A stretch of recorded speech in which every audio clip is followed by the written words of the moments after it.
The city of Buffalo plans to file paperwork to move forward with the eminent domain of two historic cobblestone district buildings after a ruling by the New York State Court of Appeals. Good evening, I'm Mary Alice Demler. Scott is off tonight. Two on your side's Nate Benson broke the story earlier today. He joins us now. What is the latest, Nate? Yeah, good evening, Mary Alice. It's just the latest skirmish in an ongoing legal battle between the city of Buffalo and the owner of two cobblestone district buildings, Darryl Carr. All right, let's see if I can get this sentence out in one take. The New York State Court of Appeals denied a motion by building owner Darryl Carr to hear his appeal of the 4th Appellate Division ruling that initially allowed the city of Buffalo to proceed with an eminent domain takeover of his properties at 110 and 118 South Park Ave in the heart of the cobblestone district. And this decision affirms that the city of Buffalo can legally acquire the neglected properties and move forward with future preservation and future redevelopment efforts.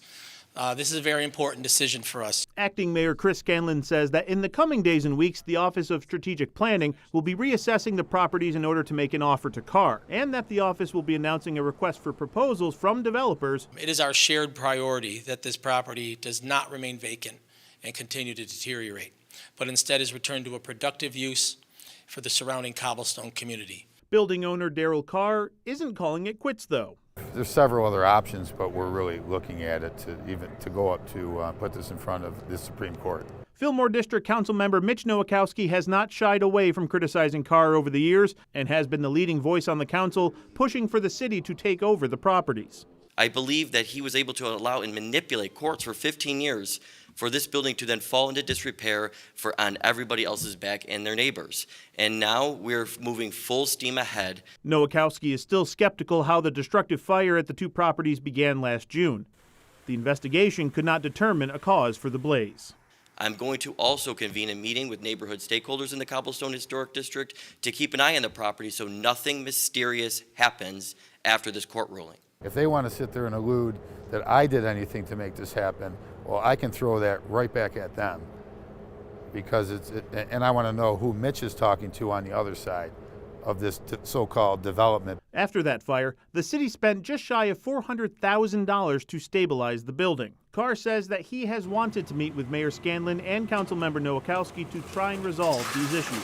I wanted to talk to him and see what his thoughts are on this, because this was all done under the old administration. So I'm thinking, wow, the new administration probably would want to move forward with economic development. Is there any consideration to finally meet with him and get this resolved, or now that the legal matters are moving forward, you're just going to go through with eminent domain?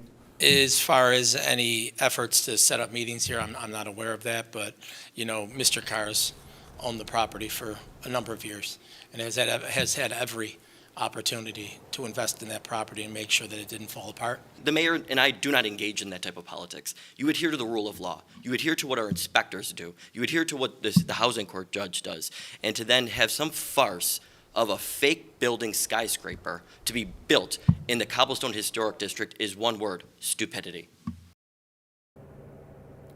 Acting Mayor Scanlon says that the city will be filing the necessary paperwork to proceed with eminent domain in the coming days. Live and on your side in the Cobblestone District, Nate Benson, Channel 2 News.